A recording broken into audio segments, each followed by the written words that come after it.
Eh bien salut, Serge d'Oregon Classique, je vous propose, on la refait, 3-4. Eh bien salut, Serge d'Oregon Classique, je vous propose aujourd'hui une petite balade en Jaguar MK1 de 1960. Voiture qui vient d'arriver chez Memory Lane, je la découvre, je viens de m'asseoir dedans, je vais donc en faire une inspection. Ce que j'en sais, eh bien, c'est une voiture qui a appartenu, ou son dernier propriétaire, je devrais dire, l'a eu entre les mains plus de 20 ans. Et ici sur Portland, hein, une voiture locale donc. Elle a été restaurée, ou elle a été repeinte en tout cas, dans les années 90. De jolis restes, mais bon, malgré tout, on voit une peinture qui accuse le fil des ans. Mais d'après eux, une voiture qui est vraiment surprenante à conduire, ou surprenante dans son fonctionnement. Donc c'est ce que je vais vérifier. Alors ils m'ont dit aussi que ils avaient peut-être fait une petite erreur au niveau prix. En fait, ils l'ont acheté à un prix vraiment bas, sans trop le savoir. Et après coup, ils sont aperçus que c'était des voitures qui partaient normalement à des prix bien supérieurs à ce qu'ils en demandent. Mais bon, malgré tout, ils m'ont annoncé un prix, ils m'ont annoncé un prix le jour où ils l'ont reçu, et ils ne vont pas revenir dessus, quoi. Hein. Donc c'est la bonne nouvelle, quoi. Bon, voilà, maintenant il reste à savoir ce qu'elle donne au niveau, comme je le disais, hein, au niveau fonctionnement. Je vais aller l'amener sur mon spot préféré là-bas, vers le terrain de golf, et puis on va voir.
Et bien voilà, me voici donc sur mon spot préféré. Et donc, après avoir inspecté cette Jaguar MK1, donc je le répète, hein, de 1960. Voilà, alors encore une bonne petite voiture, hein. Pas de mauvaise surprise, un agrément de conduite sympa, et un état général aussi très bon, très sympa. Hein. Alors voilà, comme je le disais, une voiture qui a été entre les mains du dernier propriétaire depuis 2002, je crois. J'ai trouvé quelques documents dans le coffre qui me l'ont fait savoir. Et on arrive même à remonter les 3 derniers propriétaires en consultant justement ce classeur qui a été bien fait il y a de nombreuses années. Voilà, avec de nombreuses factures aussi. On a aussi un catalogue de pièces, hein, c'est toujours bon. Et on a aussi surtout le service manuel, hein, qui est très complet. Hein. Et voilà, donc qui accompagne avec la voiture. Donc quelques documents sympas. On a aussi une housse, hein, puisqu'on est ici dans le coffre, ben, on va continuer. On a une jolie housse et un joli coffre, très sain. La roue de secours est en place sous son tapis ici. Je vais vérifier. Sous son couvercle, on a un couvercle ici. Et la roue est en dessous. Voilà, on la voit ici. Une 5e roue à rayon. Hein. Tiens, on dirait des Michelin, ça. Ouais, c'est un Michelin sur ça. Je reconnais ce dessin. Ouais, XZ, c'est ça. Voilà, un joli coffre, un très très sain, très très joli. Hein. Voilà, même en dessous, pas de rouille sur la bordure du coffre, justement. Voilà, on a un joint aussi qui est très très vieux, hein, on le voit ici. Mais en tout cas, bon, j'imagine que c'est une voiture qui ne doit pas coucher dehors, hein, mais je n'ai pas, comment dire, je n'ai pas senti d'humidité dans le coffre. Voilà, pour ce qui est du coffre. Alors, tiens, parlons de la peinture. La peinture a été faite, on pense savoir, dans les années 90, dans une voiture qui a entre 20 et 30 ans, sans le savoir exactement. De jolis restes. La bonne nouvelle, c'est que elle est quand même exemple de rouille, hein. Parce que une peinture de 30 ans, si le travail de carrosserie avait été mal fait, ou le travail de préparation avait été mal fait, on le saurait. Et ici, non. Alors, ce qu'on trouve, c'est des petites rayures légères. Ça, je garantis que ça, c'est des rayures qui sont provoquées par quelqu'un c'est classique. On se penche sur l'aile pour accéder au moteur, et puis voilà quoi. Elles sont très très fines et elles disparaîtraient, garanties, avec après un lustrage, un bon lustrage. Mais bon, à part ça, elle présente des petits défauts. Tiens, je vois ici, mais sur ça aussi, c'est assez classique. Non, même pas. Je crois que c'est des... Oui, peut-être. Oui, des petits éclats ici. Je me disais, c'est peut-être de la pâte à lustrer. Non, on dirait que c'est des tout petits éclats. On le voit, hein, elle a perdu de sa brillance, évidemment. Et on voit des zones comme ici, hein, cette espèce de chair de poule qu'on sent plus au toucher qu'à la vue. On en retrouve ici aussi. C'est sporadique, il y en a ici et là. Hein, c'est loin d'être le cas sur toute la carrosserie. Tiens, l'endroit le pire, c'est celui-ci, où on voit que la peinture a craquelé ici. Voilà. Ici, comme ça. Voilà. C'est le pire, hein, c'est le défaut le plus vilain de la voiture. Hein, mais après, bon, voilà, hein, on voit des petits défauts. Tiens, là, on voit une toute petite bulle, c'est pas de la rouille, hein, ça c'est une bulle d'air. Tiens, elle est là, je la sens ici. Ouais. Et puis, voilà, là aussi, hein, on voit que la peinture a réagi, hein, au fil des années, à certains endroits. Et donc, c'est là, on sent, surtout au toucher d'ailleurs, hein, et encore sous un certain angle, on sent ces petites réactions, ces petits défauts de peinture. J'appelle ça un petit peu de chair de poule. Hein. Et là aussi, voilà, où la peinture a probablement à l'ouverture du capot, c'est assez courant. Si le capot est un peu trop près de la carrosserie comme ça, eh ben, il accroche et voilà, et la peinture s'écaille. Et ça a probablement dû être retouché un petit peu au pinceau, quoi. Donc voilà ce qu'on voit. Hein. On a un joli toit par contre. Et ce qui est joli ici, c'est toutes les glaces avec les baguettes, les chromes autour des glaces aussi qui sont en très très bon état. Hein. L'ensemble des chromes est très joli. J'ai trouvé un défaut sur le pare-choc arrière, un petit peu de corrosion là et là. Voilà, sur le pare-choc. C'est tout. Sinon, ils sont pas cabossés, ils sont bien droits. Un Scotland sticker ici, sympa. Voilà. Les feux sont jolis, bien en place, sont vraiment très très clairs. Hein. Probablement pas d'origine d'ailleurs, ils sont trop beaux pour ça. Ce qui est joli aussi, c'est ça, l'habillage ici de l'éclairage de plaque, très joli. Jaguar 3 litres 4, hein, donc c'est confirmé, on le sait, c'est donc bien une MK1 équipée d'un 3 litres 4, équipée aussi de 4 freins à disque. Hein. C'est sympa, c'est important de le noter. 4 freins à disque. Là aussi, équipé de ces jantes Jaguar à rayon. Ce sont des jantes de style knock-off, hein, donc avec le moyeu central ici. Ça, ce que j'ai pas vu, généralement, c'est le maillet qui accompagne ce genre de jantes. Je n'ai pas vu. Voilà, hein, pour revenir à cette peinture, donc hein, bien imaginer une peinture de de 25 ans, même un peu plus, avec, pardon, avec de très jolis restes. Hein. Et, pardon. Et je le répète, hein, un bon lustrage déjà lui fera le plus grand bien. D'ailleurs, petite parenthèse, Ilan, qui est le second chez Memory Lane, donc c'est lui qui a déterminé le prix rapidement, qui me l'a donné. Et il s'est fait un petit peu remonter les bretelles parce que Dale, le patron, lui a dit qu'il lui est plus amateur de ce genre de voiture. Il a dit non, cette voiture, il aurait fallu l'emmener chez leur spécialiste, hein, du nettoyage en profondeur. Hein. J'en parle assez souvent d'ailleurs. Et selon lui, il aurait dû en demander beaucoup plus que ça. Surtout après l'avoir faite nettoyer en profondeur. Parce que là, il faut préciser qu'elle est sale, quoi. Hein. Voilà, petit moteur.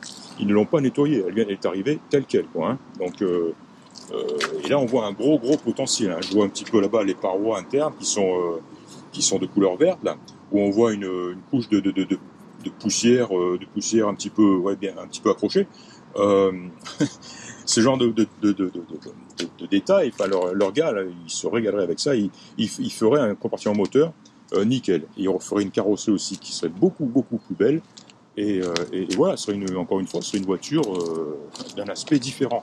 L'intérieur, pas trop, puisque l'intérieur est déjà, il est déjà très beau. Il est même nickel. Hein. Ce qui est impressionnant, c'est l'état du ciel de toit. Voilà, non, c'est rien.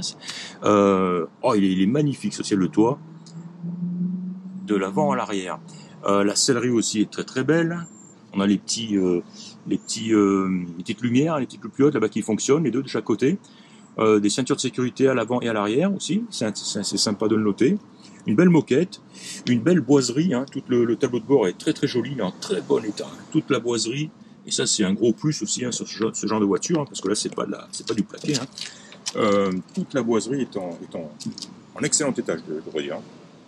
Voilà, des jolis panneaux de porte aussi. Tout. Hein. Alors au niveau, les clignotants fonctionnent, les essuie-glaces fonctionnent, le klaxon fonctionne, je l'ai testé. Les jauges, les voyants fonctionnent. Alors oui, à noter aussi, hein, c'est une voiture qui est équipée de l'overdrive. Tiens, que j'ai pas testé, je le ferai au retour. On voit ici la commande, overdrive in, out. Donc c'est pareil, une option sympa. Ce que je n'ai pas encore testé non plus, c'est le système de chauffage.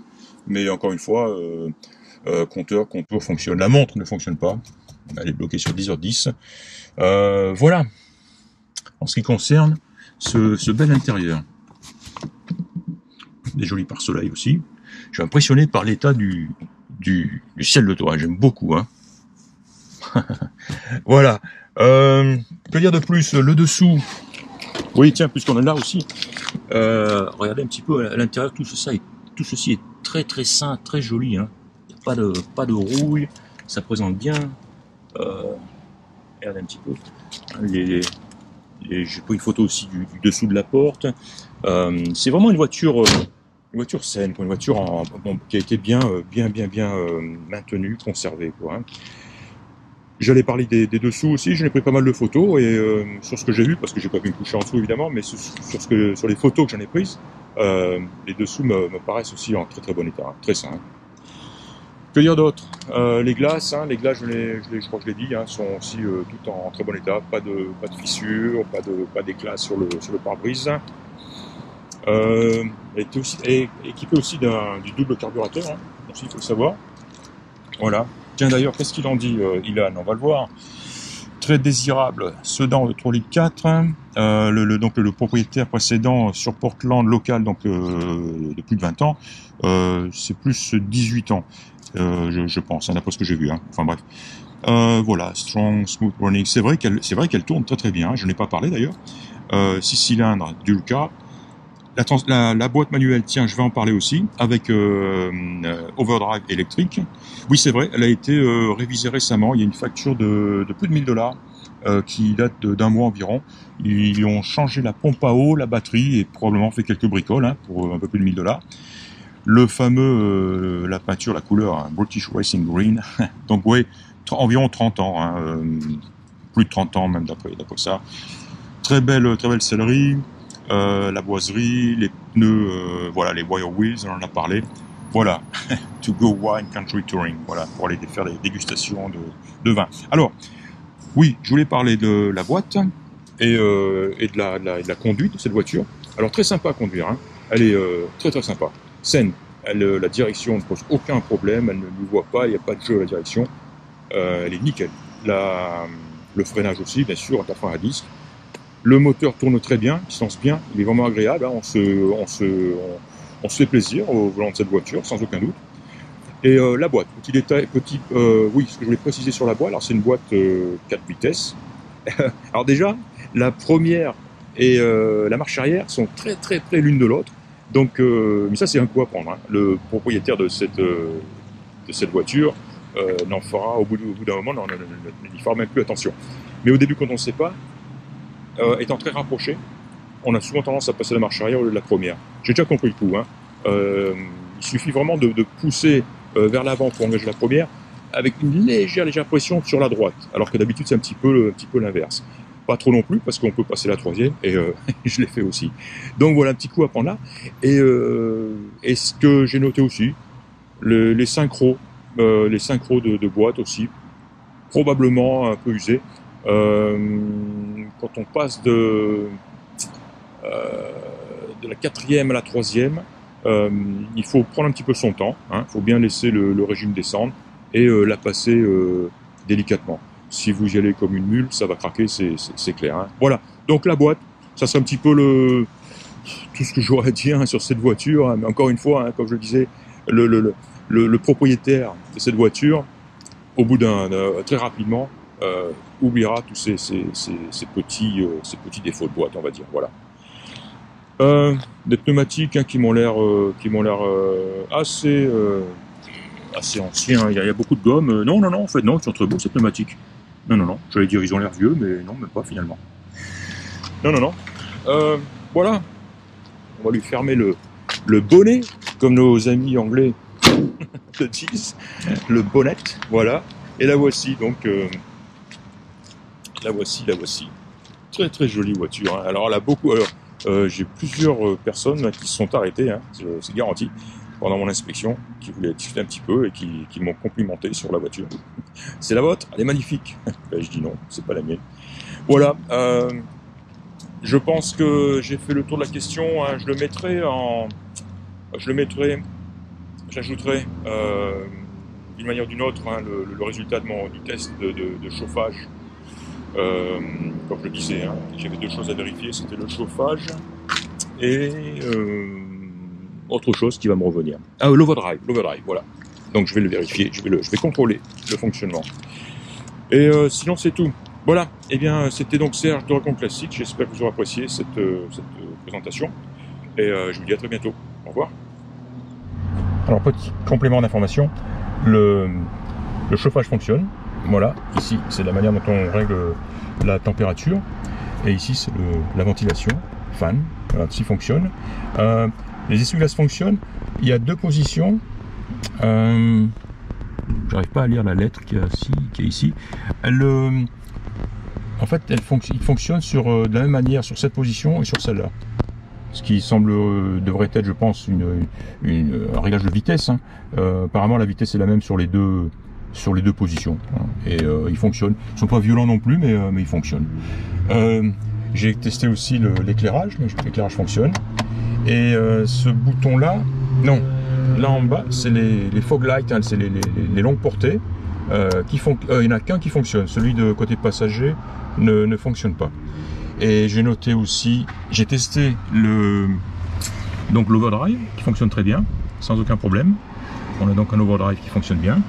Alors facile, hein, j'étais en quatrième, j'ai simplement relâché l'accélérateur, j'ai engagé un in l'overdrive, et un peu plus tard j'ai constaté que donc, le régime moteur descendait, et ensuite je suis repassé en out et le régime moteur est remonté.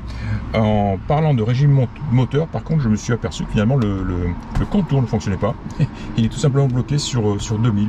C'est bizarre, il me semble que je l'avais vu fonctionner un peu plus tôt, mais non, c'est pas le cas.